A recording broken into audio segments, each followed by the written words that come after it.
We're back today with our good friend Paul Gosar, and Paul is our favorite member of the House of Representatives. He's also a dentist, he's also a private business person, he's also a practitioner of the great conservative ethic. We wanted to talk a little bit about SB 1070 and immigration issues today, with the court's decision on SB 1070 holding up what Governor Brewer called the heart of the law, the ability to ask if someone is from another country.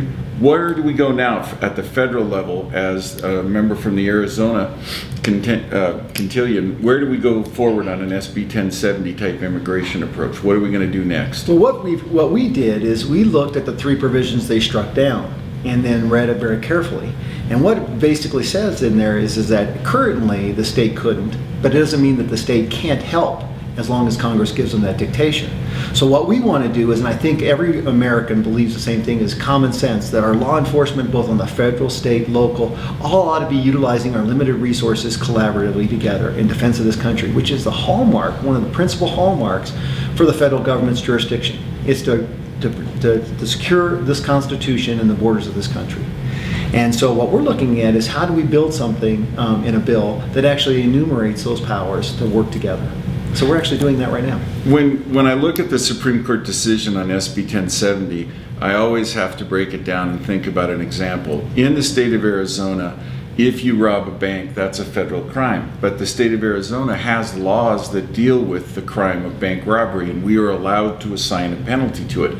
In the SB 1070 case, we want to have jurisdiction over people who enter the state illegally and cost us money. And this, many people outside the state don't understand that the estimate is between $5,000 to $7,000 per illegal immigrant per year, which means at the current number, which is assumed to be 400,000, but we don't know, we're somewhere in the neighborhood of $3 billion in out-of-pocket costs. And we just want the bleeding to stop. We want the money to stop flowing out. So we need direction in the state of Arizona about how do we get the border enforced. And that's the major thing that most people, we want the border enforced first.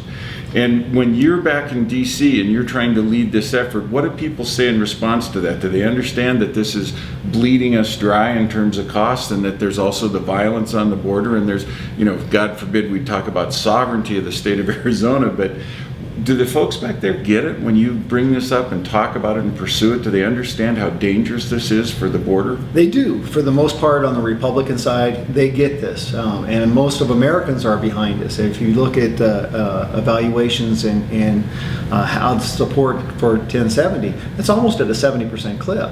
And when you talk about sovereignty issues, I always talk about the highest of sovereignty issues. We can convict a person of murder and put them to death. That is our sovereign right as a state. The Supreme Court can intercede, but it does not invalidate the jurisdiction and sovereignty of a state. If we can have that, we can have the ability to have anything across working with and enforcing laws. I thought the second part of the agreement was even worse. What the retaliatory aspect from this administration, removing funding from ICE and working with our local law officials. So it actually puts them in double jeopardy. So they have the ability, and they should do this by law. Okay, and I always bring out Terry, my government ID. This is my to go vote on the House floor. This is my voting card. And so I have to use my voting card and my PIN to be able to show up on the floor to vote on bills and amendments. If this is good enough for me, it's good enough for everybody. And that's what we're asking for. Is we also want to have identification to be here the right way. There's a right way, there's a wrong way. And we need to have that jurisdiction put appropriately. But everybody is getting on this. When you look at Alabama, you look at Florida, a lot of these folks are on our side. And now what we have to do is we have to get rid of an administration that doesn't want to work with states and want to work on behalf of our Constitution. When President Obama basically by executive fiat backdoored the DREAM Act and said what we're going to do is allow people 16 to 30 years old who were brought here against their will, blah, blah, blah. When he did that, doesn't that undercut the authority of the entire Border Patrol? Doesn't that undercut the authority of the entire structure of the 50 states and the rest of the U.S. government to have him say, I'm going to do what Congress didn't? Absolutely. And when we take a look at both President Obama and Senator Obama, he thought it was a total overreach in the Constitution by even allowing to do that. And yet in an election year, we actually facilitate that facade. I'm always fond of nursery rhymes, and in this election season, I see it as a new Pinocchio in the front in the White Office. As you tell lies, your nose will grow. That's our problem here. Is we got a president that does not look at the Constitution as a doctrine on which we function. It's something to defile and deface. When Obama, just 11 months ago, the president said when speaking to a crowd, a quote unquote Hispanic crowd, in the same speech where he said you want to punish your enemies and reward your friends, he said, I'd like to do the DREAM Act, I'd like to snap my fingers and do it, but I lack the authority. The Constitution has limits and I'm not allowed to do it. And I wonder, other than his polling data, what changed over that 11-month period? Because certainly the Constitution didn't change. Nope, and he's in trouble, because if you look at the Hispanic vote bloc, we're saying, you promised us immigration reform. And even when he had super majorities in the House and Senate, they was in him in the White House and the DOJ and the Attorney General, he never pushed those issues, never did once. So it was, out of sight, out of mind. Absolutely. And so this is a way to get part of that electorate to help him try to get reelected. And if you look at the polling among the Hispanic community, the highest item on their agenda is employment, not immigration. Immigration's third or fourth, but employment is first, the high unemployment and the lack of economic growth.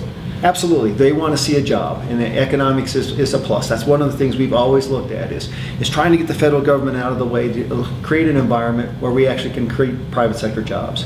Hispanics are just like me. My grandparents were immigrants. They came to this country for a way to prove themselves and raise their ability in life. I think that's what the American dream was. It doesn't guarantee me that I will succeed. It gives me an equal chance to succeed or fail. And then if I fail, I can succeed again. With this question of immigration and the border, I think one of the things that's been lost in the political season is the last data we had, out of 120,000 people per month crossing our border, almost 4,000 a day, somewhere in the neighborhood of 600 people a day were labeled as OTM, other than Mexican. Absolutely. And the security issue, the terrorism issue, the health, we have a resurgence of hepatitis and tuberculosis. We've got in there strains that are resistant to current medical treatment. And that's because people are coming in without regard to restriction, or for all we know, that may be a weaponized form of the TB. We don't even know. But when we don't control the border, how are we ever going to get in charge of the total number of people in the country legally and illegally? Well, and it goes even further, Terry. We actually had a plot from Iran through the drug cartels to assassinate the Saudi Arabian and Israeli ambassadors in Washington, D.C. that was orchestrated through Mexico through the cartels. That's how porous. We found rocket launchers on the border. All these things are problematic. And is it going to take, are we going to relive what Winston Churchill said, is that you can always count on America to do the right thing when they've exhausted everything else? That's not the way you do a border policy. We need to have the federal government standing up on behalf of federal law and the Constitution to secure our borders. And as individual citizens, the least we can expect from the U.S. federal government is that they, in fact, protect us from foreign invasion. Absolutely. I took a sworn oath to protect the Constitution, and the Constitution protects citizens of this country, not illegal citizens, but citizens of this country that owe no allegiance to another country. Alrighty, that's great. Folks, that's going to do it for today. Once again, when you get ready to vote in November, this is the gentleman to pull the lever for. God bless you. God bless the United States.